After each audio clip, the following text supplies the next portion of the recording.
am so grateful for this shared devotional time. So, look, heart and soul, my prayer is that if you're on YouTube or on Facebook and we're understanding that we're having some sound challenge. And so my prayer is that you can hurry right over to meet us on Zoom and that our folks who are greeting you and supporting you online are giving you the link to just make it easy for all of that to happen. So please accept my apologies.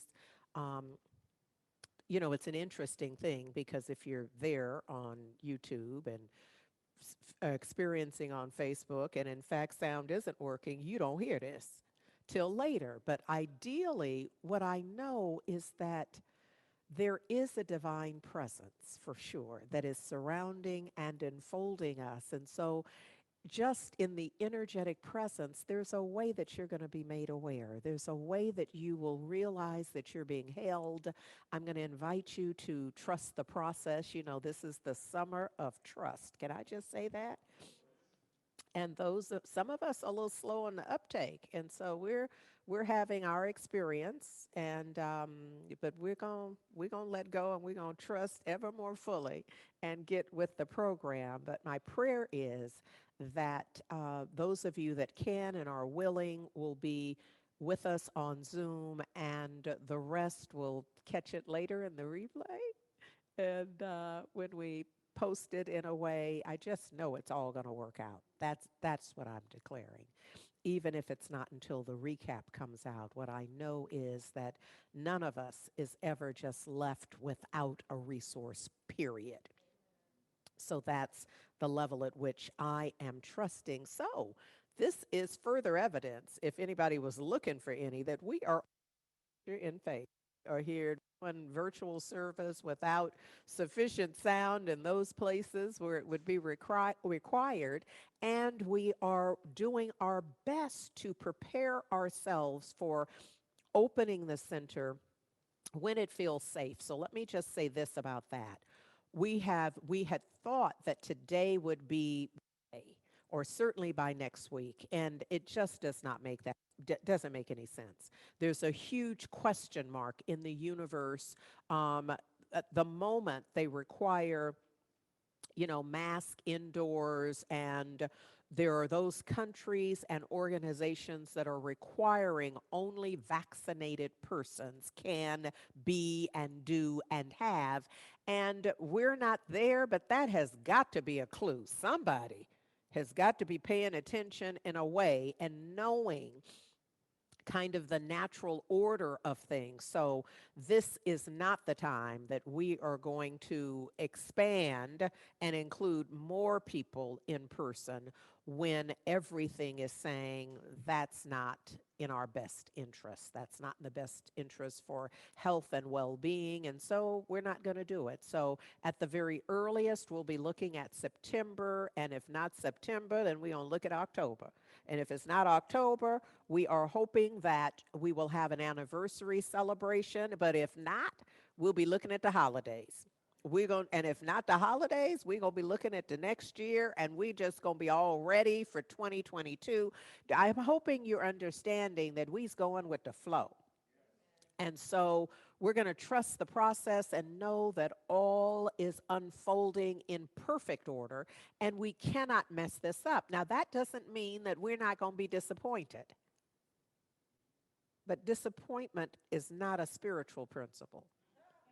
So we're not going to alter the plans based on disappointment, because we're all feeling it. We all now have at least a master's level in disappointment in 20 from 2020 to 2021 and moving very close to 2022. So we have all done the entire spectrum, I'm sure, by now of disappointment.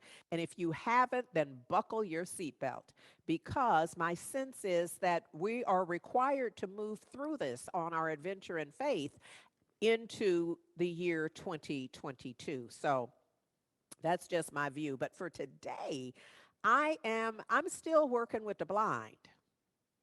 I'm still working. I'm going to expand from John 9, but I still am. I guess it's because in my own life, I am seeing my blindness, not by diagnosis, but by behavior.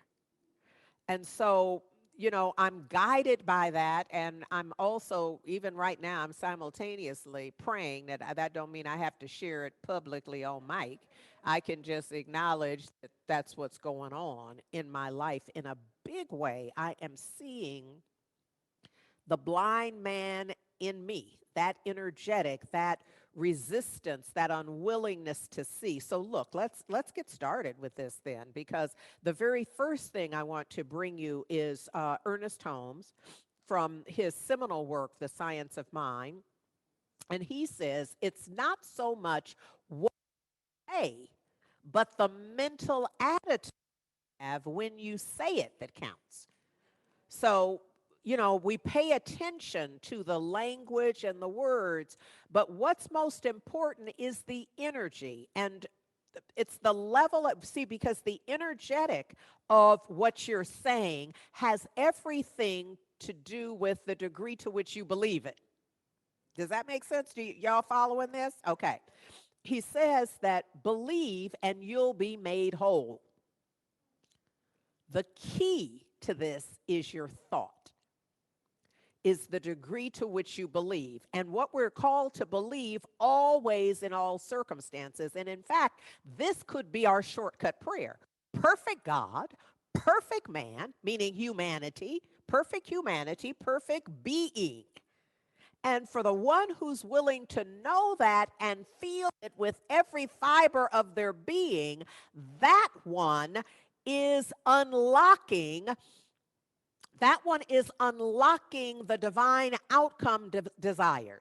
Because to the extent that one believes that and is set in that and sees that in everything, that one conforms all statements, all other living, all other thoughts and ideas to this proposition. Perfect God, perfect spirit, perfect source, perfect humanity, and perfect being. Yes? All right, so that's what Ernest Holmes is saying about this. Look, because I wanted to talk to you some more, about this notion, this experience, this condition of blindness, I thought it wise that we define a little more clearly what blind is. And so the Greek word for it is tuflos. And it means, when you talk about blind in scripture, it's opaque, it's smoky, it's obscure. So it's not necessarily meaning having no physical sight whatsoever. It's not seeing what needs to be seen, what's essential for seeing and knowing clearly. It's about a level of clarity. It's essentially being mentally blind. Now, look, I am not saying, I don't know whether the man was 100% blind and the degree to which, I don't even understand the 20/20 numbers. And when you're not 20/20, what you have, and what's top number and what's the bottom number. And no offense, but I don't care. What I know in this particular case is what we're establishing is that there are folks throughout all of the scriptures who don't see what needs to be seen, who are going by what was written or what they thought it meant. And we don't have to go back to scriptural time. We don't have to go back we don't have to go back to the old. We don't have to go back nowhere. You don't have to go back to next week. You can start last week, rather. You can start from right where you are right now with an intention to see more clearly and live as if you see what's what. To know what time it is on the planet and then to act like you know what time it is. Something that I noticed in my preparation for bringing you Matthew and Mark, those scriptures where there are more blind men being healed by the master teacher, Yeshua, that the world ultimately came to call Jesus, is I noticed that, and I just want to tag here quickly and try to move on. We go see how that works. So in John 9, in that the very first verse, um, says, and as he passed by, he saw a man blind from birth. Now, I hadn't noticed that first verse, and I'm not giving y'all that right now. I'm just reminding you because I really want to get to the rest of this. I'm just reminding you that the first verse said that because this notion of as he passed by, I think is essential. Because wherever this was happening, the master teacher was not hanging out there. And you know that what is happening can only happen in those places where it can happen. Pardon me. There has to be an energetic presence, a consciousness, and because everything is energy, the locations in Scripture are energetic presence. They are symbolic of a certain energy. That's how they got to be called that, is because they had a certain energetic vibration. So where this is happening is the place where that can happen. There's some places, now y'all's mamas and families and big mamas and such tried to tell you long time ago that you didn't have no business there. Had you not been there, that could not have happened. And this is what's happening here as well. The things that are happening can only happen in that way under those circumstances. When you begin to change the circumstance, well, not the circumstance, but you change the consciousness, the circumstance shifts, and that can no longer be the case. That's what we teach and endeavor to practice. And so we see it here in Scripture. So here's the thing. I want to cut to for last week, I guess in the week before, I was really kind of focused on that beginning of the Scripture, I guess verses 1 through 7 or so. But now I want to pick up from verse 8, from verse 8, where he now has sight. So remember, we were moving through the map of consciousness so that we could begin to see how we could predict the change. That this is not like magic. Once he begins to cooperate with universal law, his experience begins to change. So now he can see, and the people in the village are like, you must not be that same guy. You look like him, but you can't be the same, because how could it be that different? Because for the entire time that we have seen you, known of you, you were blind. Now, I should make note that there are also, just like now, you see those individuals who have been caught, pardon me, on social media, who are begging and declaring themselves to be differently abled or not having any financial resources. And we've seen the video where somebody has then followed them and they get in a new van and they go to a place and all of that. Well, this is not new. What's new is social media and a little smartphone where you can capture it. That's the new part. So we know that even then there were those people who were believed to be blind, but then something happened and they realized they weren't as blind as we thought they were, and yet they were supporting themselves off of asking for help from others. And so that has, I want to say always been, I don't know always, but that certainly is present then, and we know that it's present now as well. And so when the man recalls, and I think this is very interesting. Oh, my goodness, I hate to take this other little step aside, but I just have to say, y'all know that our Scripture is not like a blow-by-blow report. Wasn't nobody there. I mean, all the people who were there were not involved in the writing of it. And even if they were not there when it was published. And there were those individuals who convened to decide, what are we going to tell them? What are we going to put in this book? There are a number of stories that come from different times, written by different people for different reasons, and we're going to put it together for a very specific reason, because nothing gets published accidentally. By the time you see it, and pull it off a shelf, somebody has gone through it to decide that that's what you're going to get to see. And it may or may not be what happened. Let me just say, I don't care whether it happened, because the symbolism gives me access to the truth, to the principle, and that's what I'm working with. Yes? Okay, so when he retells the story, I'm like, pay attention to that. Because you've already been told a story. You don't really need to be told again exactly how it happened unless you do. So there's a reason that the man now gets to recount it, and the writer didn't just say, and he told him what happened. Because right there, a few lines up, you know what happened. Am I making sense? So it's really trying to drill into you what happened. He told him that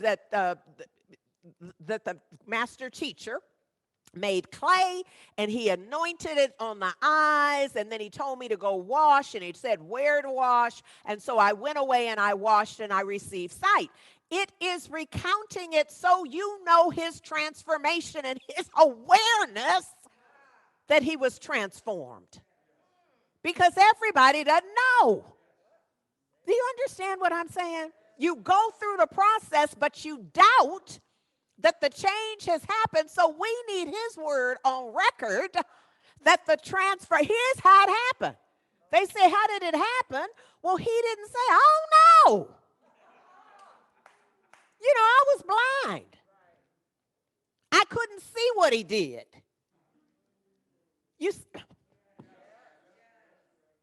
We get to recall it so that we can hear him say his own affirmation.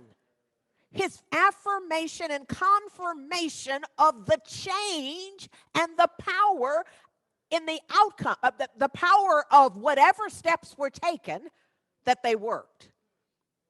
See, that could have gone a number of different ways in terms of just the writing of it. The story would be the same, you know, at the core of it, but this detail is important for us. Don't miss the fact that it's written for you to know that he knew he was transformed. I need us to know something. What is it that we say in our devotional time? I am that I have been. I am that I am, and I will be what I will be.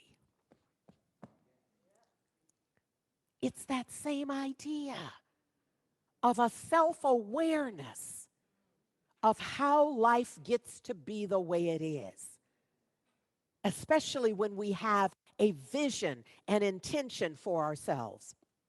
So look, I want to move now to Mark 9, where we have the master teacher who came to Bethsaida, and they brought a blind man to the master teacher, and they were begging the master teacher to touch him, just because he has a reputation at this point. You don't just walk around and ask people, touch him because he's blind. You know, he has a reputation of healing, of transforming. Oh, there's so many things in that. So many things in that. It's like, pay attention. My mother would say, to which side of your bread is buttered? Pay attention to how it's working. When you're there, how do you feel there? When you're with them, how does that feel? What's that energetic? Does that expand your life? Does that expand your energy, or does it contract your energy and your sense of who you are and whose you are, etc.? Yes? Okay, so it's looking at all of that. So the master teacher grasped the hand. This is the way the story is written. Now, in this version, let's just be clear. In this particular version, and I think this is the Peshitta. I think it is. I'm sorry I didn't note it, but I'm believing it is, because that's where I like to play the most. It says that the master teacher grasped the hand of the blind man and took him outside the town. You see, because look at here. I need you to know that Bethsaida very specifically means a consciousness of increased ideas. So they're playing at a particular place. You can always map this in consciousness. They're playing not as victims, but from that place of dominion where we're doing the thing. We can do it. We got some power. We're going to work it out. But that's not the highest place on the scale. But they are in a place, but the master teacher recognizes we can't do this work we got to do from this quadrant. So come on, you're going to have to go with me. You're going to come on, we're going to have to step outside of this energetic field in order to do this that must be done for you. You cannot do everything you want to do anywhere. I see you trying sometimes, but no, cut it out. So look, he's taken the man outside the city, right outside, and once he got out there, he spat in his eyes. Now, this is very common for in Northern Africa, also now known as the Middle East. That is a very common experience for those individuals, and they're largely, if not wholly, men, holy, H-W-H, holy, men, who part of what they do, their healing power is in the spittle, in part. I don't know that, but that's what they do. So what's the disease part? And they spit on it. And so that's very common. But look, he wasn't one of those. He was not established. He didn't have his card. He wasn't part of that union. None of that. You understand what I'm saying? So it would not have been appropriate for him to do that. So there was, see. Okay. All right. So look at here. Also, this notion of the city, just the name itself metaphysically, represents the state of mind that has a limited amount of truth and believes that portion to be the full measure. See, I done that already. That's that part of our consciousness. I already know that. Really, aren't you the one with the... See, when the one comes asking, and they know more than the one they're asking. See, it's that kind of consciousness. So he's like, you have to come out of here. We're going to have to go to another little energetic field where we can do what must be done. Oh, y'all. So after he spits in his eyes and lays his hand on him, he asked him, what do you see? And he said, well, I see, looks like trees are walking. You know, so he had some vision, but he laid his hands on his eyes again, and he was healed. But all of this has to happen outside of that field where you already know all you need to know.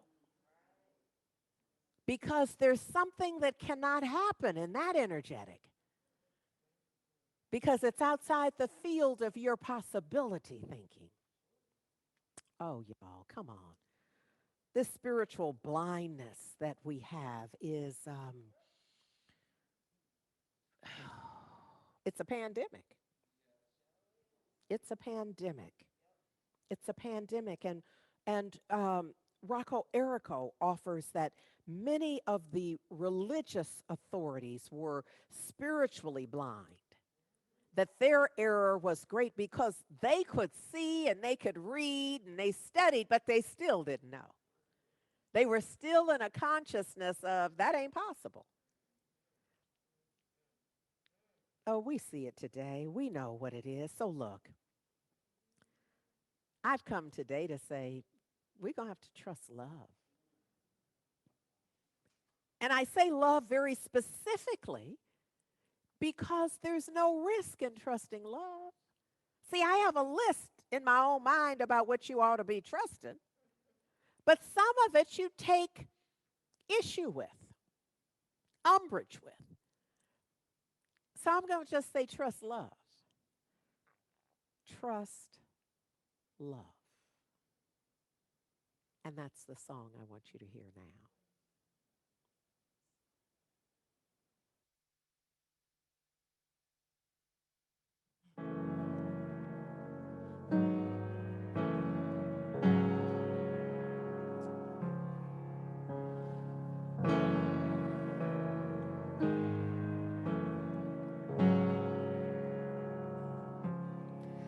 Trust love, trust love, trust God, that love is everywhere,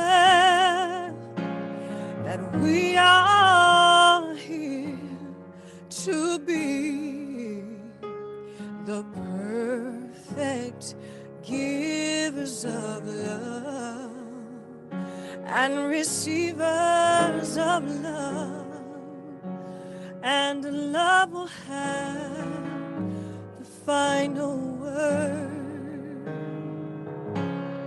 Trust love, trust love, trust God, that love is everywhere, that we are here to be the perfect givers of love and receivers of love, and love will have the final word. No one ever loses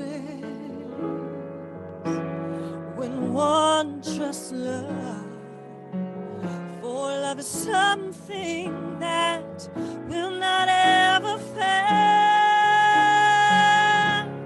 Love is the essence of the Spirit that is known by always giving. Love always sees the truth beyond the appearance that we show, and love judges not, and love renews. Yes, love renews. Love is a healer. Oh yes, it is. Love loves to love. Love loves to love, and we'll keep on being loved. Yes, we'll keep on being loved. This is its holy way. So trust love, trust love, trust God, that love is everywhere, that we are here to be the perfect givers of love and receivers of love, and love will have the final word. No one ever loses when one trusts love. True love is to live within the holy breath of God. Love is the essence of the Spirit that is known by always giving.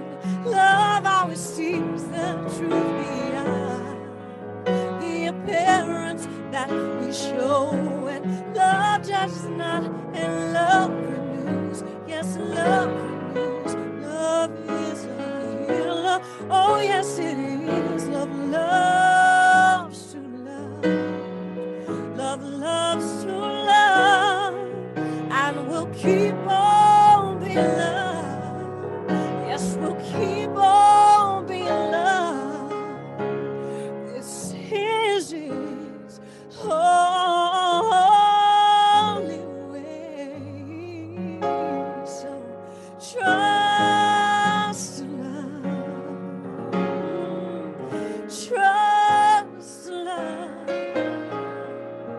trust God that love is everywhere, that we are here to be the perfect givers of love and receivers of love, and love will have the final word. Oh yes, love will have the final word. Oh, so love will have the final word. Love will have the final word.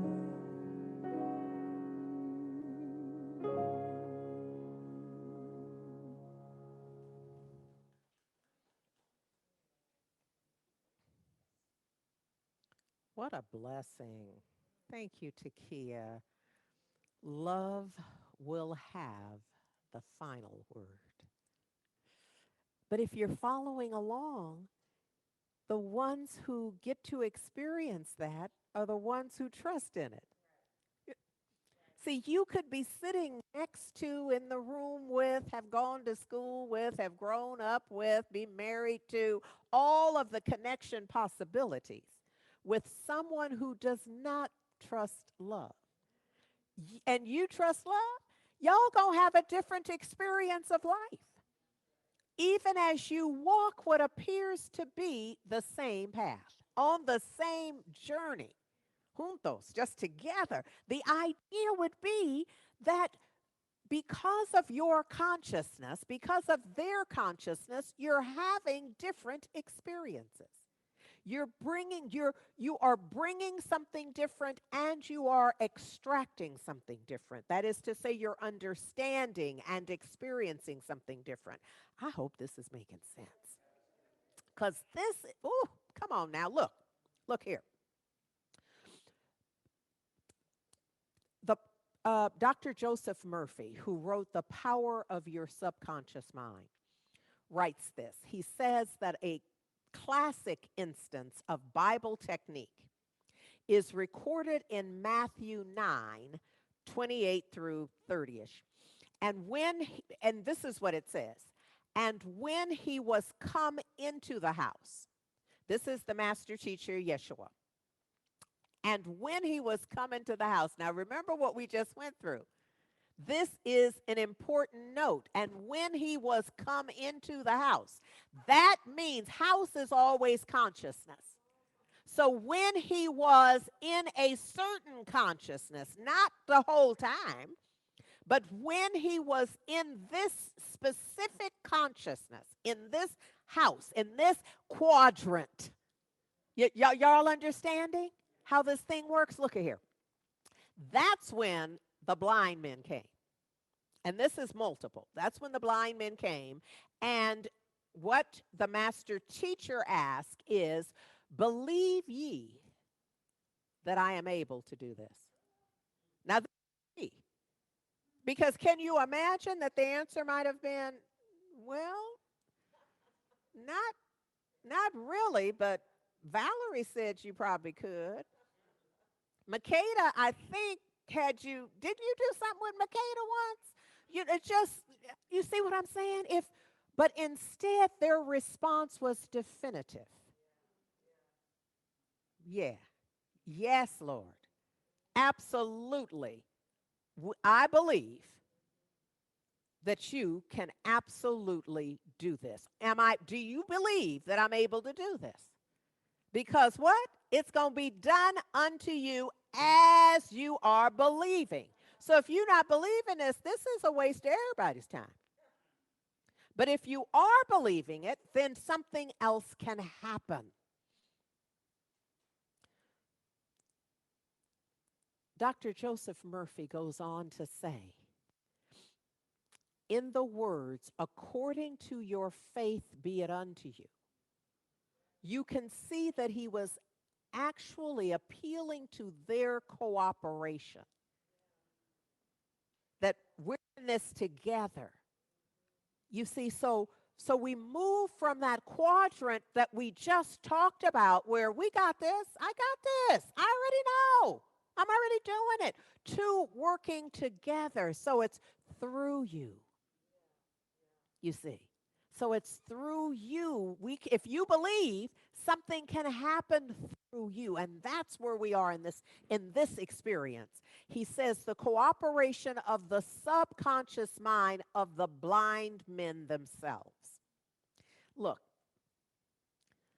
the master teacher's teaching, life teaching, is often synthesized to faith believing. And so we know that he put great store in others' faith. The centurion, all of those stories have to do with faith. Because even in feeding the multitudes, they didn't have to wrestle that fish and loaves from the little boy. Yeah, I'm just trying to make this plain sometimes. That we can see the presence of the ease, of the belief, of the trust, of the faith of folks who are believing. And that's what adds the ease to it. Where he says, go do this, and off they go. But that's not necessarily true every time somebody tells them something. There's something else that's happening in this, and that's what I want us to note. That, well, frankly, all healers are reliant on faith. So, in this case, the blind men, their faith was their great expectancy, is what Dr. Murphy says. He says that their inner feeling, their inner conviction that something miraculous would happen and that their prayer would be answered. And sure enough it was. Yes? So the world, the world is full of folks who are blind. In my own life, there is that blindness. I am right here standing before you right now, sniffling and carrying on. Acting like I didn't know some years ago that gluten was not my friend. But apparently I decided that I could do what I wanted to do in any given moment, and that the the alchemy of my diet would not impact my life. I don't know what I was obviously blind. And this is what I'm wanting us to see, that it's not about could I not see the label. It was that I acted could. I lived in those moments just like I did not know.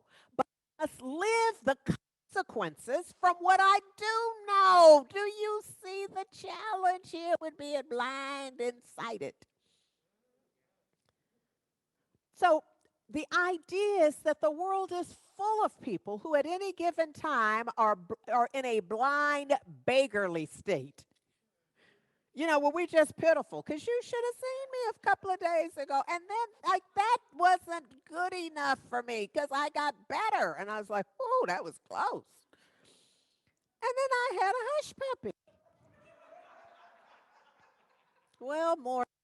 I'm going to tell it. I may as well tell the truth because I thought one hush puppy, that might have, I don't know what that would have been because we didn't do that.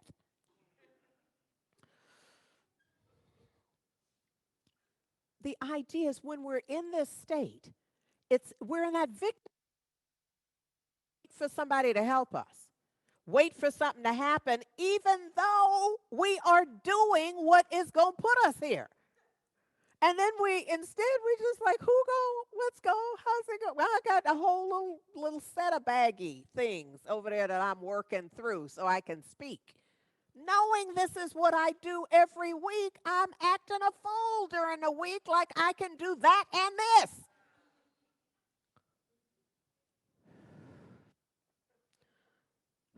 I'm so glad that forgiveness is a real thing. Oh, Lord. So look, The truth is that I am a powerful manifester and producer. And simultaneously, the truth is I also can act blind and can. So, choice, conscious, intentional choice. This is not, we're not talking about people whose lives, see, even this is what I want you to see, even when we're playing in scripture. This is why it was so important to talk about the first, that made in John 9, about having been born blind, because that's not necessarily the case. It could be blind like me just for a week or a few more days in that. Refusing to see and live by what we know. You know, I'm teaching this change your thinking, change your life. For me. Y'all can come if you want. But I need to tell y'all the truth that it's just time. It's just time. Now, so it's not that it's a new course, so it's not a course I've ever taken or taught before. But as I read it, I thought, oh, baby, you need this. You may as well just do it out loud. You know what I mean? Just include some other people in the process and just offer the course on behalf of Heart and Soul, because I'm doing it no matter what. Because it's just that time on my planet. On my planet to let go of the blind. Now, look, Ernest Holmes, we open, we're going to close with him. Ernest Holmes says, think about what, that blindness everywhere, always present. Ernest Holmes says, the world is looted, blind, and shackled. And by what? Its own acceptance of negative thought. It, meaning the world, those of us in the world, lie bound in chains by our own forging. So the chains on us are the chains that we have made, our own forging.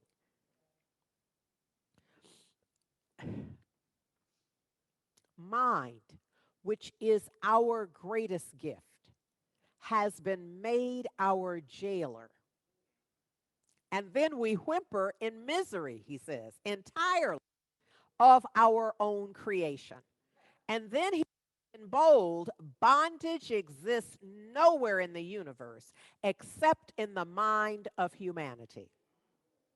And freedom is ours at the precise moment that we recognize our liberty and we step forward as a free person. We see that with the blind man in every case, that there's a moment where they must do something. They must believe, they got to go wash, they got to tell something, they've got to not, whatever it is. There's something that's incumbent on us, on humanity for the shift. He says it's as though humanity has been incarcerated in a cell for 40 years. Don't you love that? That's a couple of generations. You know, the Hebrew children wandered in the desert, in the wilderness for 40 years. 2 generations. So it's just like we've been incarcerated in a cell for 2 generations, which means you no longer remember the real story. There's no way you got the story clear after 40 years of it, because now it's morphed into whatever it is that you're going to use to hold you there. So he says that even though the door has now been left unlocked, that because we've been there, hear me say, for 2 generations, that we're not even going to move in the direction of freedom. Because we're so set. I love the way he's describing our circumstance and the fact that we're at choice in this, that we're choosing. Say, you going to spit on my eye, though? I'd really like to see, but you don't have to spit, do you? You you you see how we are. And not y'all, you don't need yeah, so the door, that door which is open, but we aren't believing it or testing it or engaging it. That door which has held our mentality in prison for all of these years is at this very moment open. And we are each and every one of us free to claim all the liberty that we have been dreaming of, praying for, envisioning for ourselves. But here's the thing. Each one of us, the individual must make the move for him and herself and their self. No one else can do it for you. And for some of us, that's bad news. We like, what? I'm gonna have what? Why I have to do it? I thought I could just be part of the group where it's being done. Now let me just go on record and say that often helps, because that's better than being part of the group that isn't gonna do it. But it's not enough for you to cross over for show. You're gonna have to bring it. But hanging out in the group that is, it's more likely you will shift in ways that are required for you. No one else can grow you. You must, each of us must grow ourselves. That's Ernest Holmes. So, and he's saying that if ever a change is going to come, if ever a change is going to come, it starts with you. You are required for the change in your life. I'm going to pour into it. I'm going to show up, I'm going to be right here. I'm going to be teaching the class. I'm going to be producing the summer school. I'm going to be, you know what I mean? I'm committed. It's my life's calling. I'm going to show up and do this. But then that's not going to be enough. Oh, if only. If only. But it isn't. So each one of us is going to have to do, if ever a change is going to come, it starts with you. Branice McKenzie wrote a song about it. Here it goes.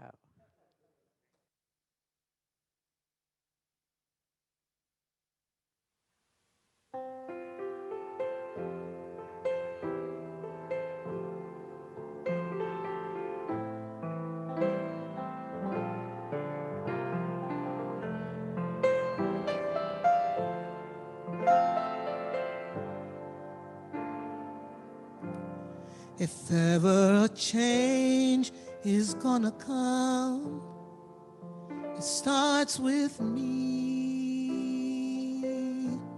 When all of my ducks are in a row, it allows me to see.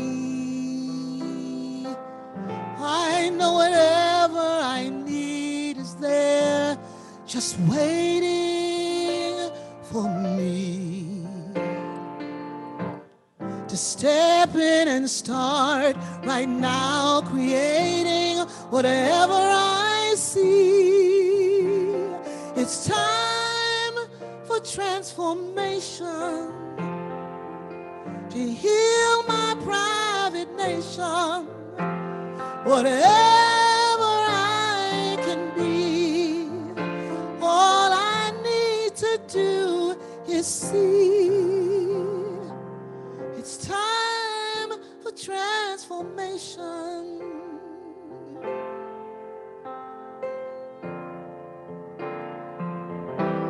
Whenever I feel I need a change, I open my heart to wonders that Spirit brings upon me. I'm ready to start. I know whatever I need is there, just waiting for me to step in and start right now, creating whatever I see. It's time for for transformation, to heal our thirsting nations, whatever we can be. All we need to do is see. It's time for transformation, to heal my private nation, whatever I can be. All I need to do is see. It's time for transformation. Go wherever you're led to go. Do whatever you're led to do. Have faith. You'll become the real you. Say whatever you need to say. Be whomever you need to be. Have faith. You'll become the real you. It's time for transformation. Let's heal the thirsting nations, whatever we can be. All we need to do is see. It's time for transformation, to heal my private nation, whatever we can be. All we need to do is see. It's time for transformation. Ooh.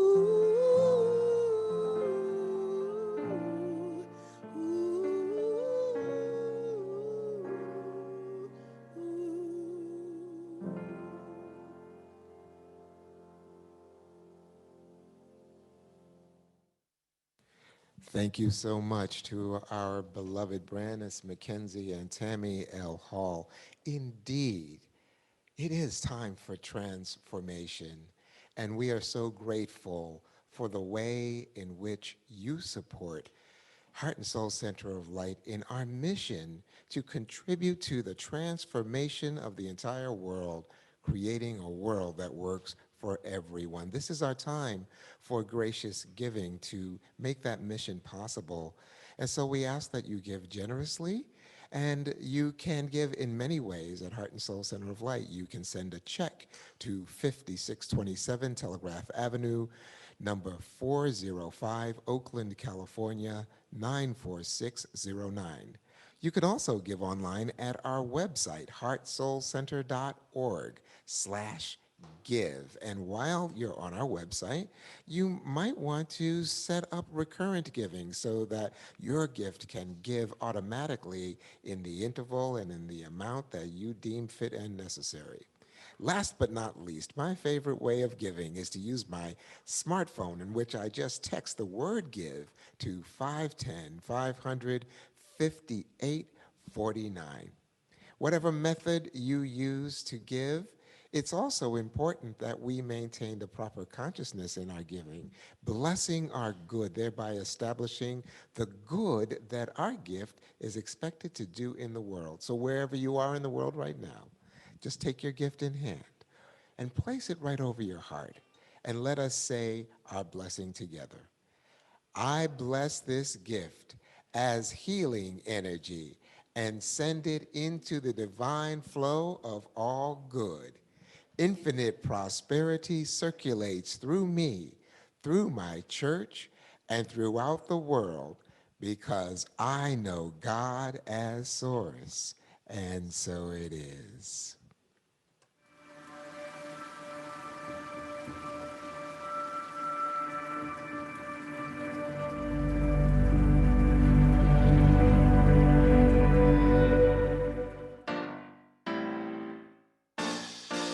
When you trust and open your heart, life seems to take a brand new start. When you trust, when you believe,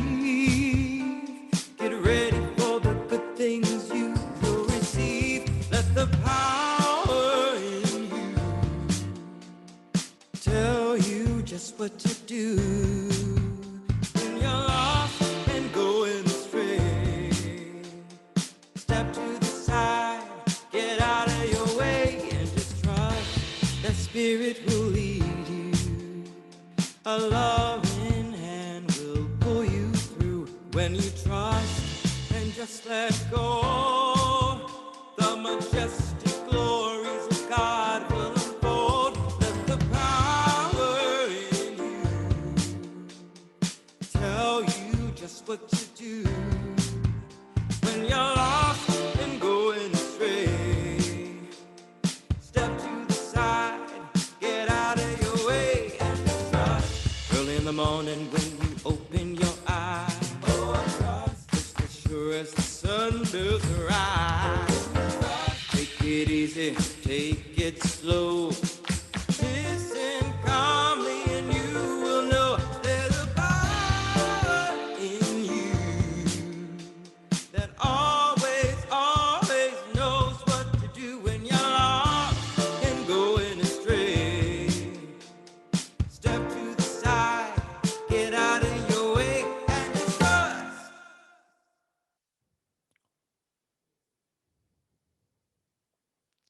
And just trust.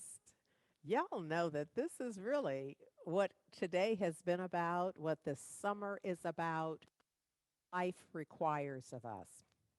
So I want to remind you that I spoke to during my message. I went to a place about the class that's coming up. Now it doesn't begin until September 23rd. It's for 5 Thursdays, and I will facilitate it via Zoom. And look, this course is designed to uncover beliefs and behaviors around relationships, money, and health. The idea is that you learn how to apply science of mind principles, which are universal principles, practices, and methods to enhance your life. Now, if that's something that is of interest to you, I suggest you get your little plan together and all the resources required. There is no, you, because part of what we're going to focus on is discover how to improve in these areas where necessary and then grow in areas that are already good. So it's change your thinking, change your life. So beginning September 23rd, 5 Thursdays through October 21st, there's no textbook that's required. So your only fee, your only financial fee is $145, and that includes a non-refundable $45 registration fee. And feel free to add a love offering to prime the pump. And let me just tell you that that's like um, a, a, an advanced practice. Because if you know your intention coming in and you're like, just $45, then don't be blocked by that. Go ahead and give, pay the $145 fee, and then give your love offering, which is indicative of your consciousness and intention for outcome. I'm just revealing to you how to begin to get this thing working in your behalf in a way. So that's what we're going to do. There's no prerequisite because this is this is the foundational level class. All right. So my prayer is that the registration opens on August 15th. So get whatever it is together and be ready. Be about the business and tell whoever you feel like you need to tell and do all of that in all of the ways. But for right now, let us just bring our energy into this present moment. This present moment is fertile. It's the field of infinite possibility.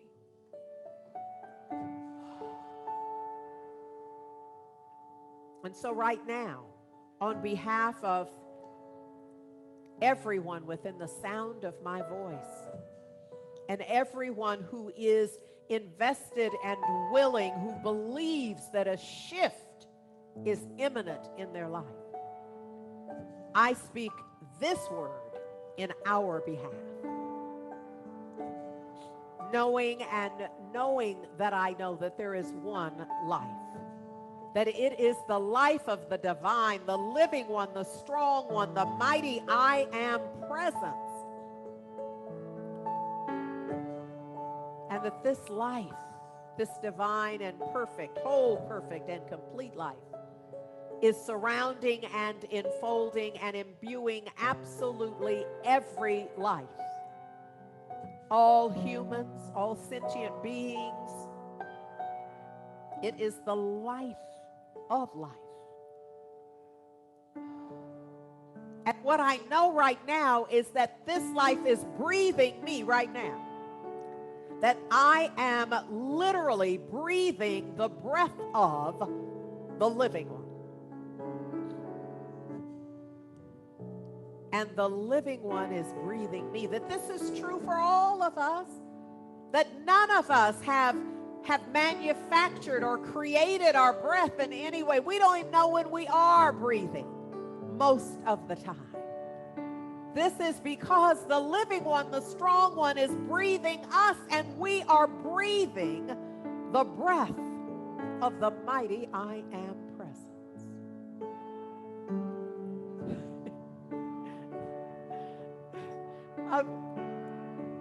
I'm in awe of what this means, that I don't have the time or capacity right now to just unpack what that means, that divine recognition of unity, that everything in my life is guarded and guided by the divine. Not just now, but always and in all ways. And so I simply speak this word. I speak this word declaring that the all in all has it. That essentially God has got this and that and the other thing, whatever the prayer is, whatever the hope is, whatever the heart's desire is, wherever it is, in the heart, choked back on the throat, on the tip of the tongue, wherever it is done, wholly complete in the mind of the divine. Done, blessed beyond human measure, that it's literally blessing on blessing on blessing on blessing, that none of us can count nor number the blessings in each and every life. Oh, something quite magnificent is happening. At the level of health and well-being, at the level of relationships healed and transformed, at the level of creative self-expression and prosperity and an abundance of all things good. Oh, I am giving thanks. Right in the middle, not waiting until it's accomplished, not waiting to celebrate after I realize that we got the job or we got the home or we got the relationship or we now have a different diagnosis and prognosis. No, we're not waiting. Right in the middle of the struggle, we're praising. Right in the middle of the struggle, we're declaring the goodness of the divine. Right in the middle of the challenge, we are declaring the goodness that is the mighty I am presence. Realized. Oh, how good and very good it is to know this truth. I am grateful. And so it is an absolute perfect gratitude, in a consciousness and an attitude of gratefulness. I release this word. I release it into the absolute perfect activity of law that I know is love, that is always present and operating in such an energetic vibration that is healing and revealing at the core of everything the goodness that is source, the I am presence.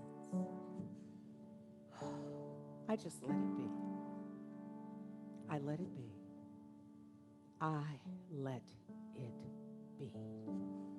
And I seal it by simply saying, Amen, Ashe, and so it is. Love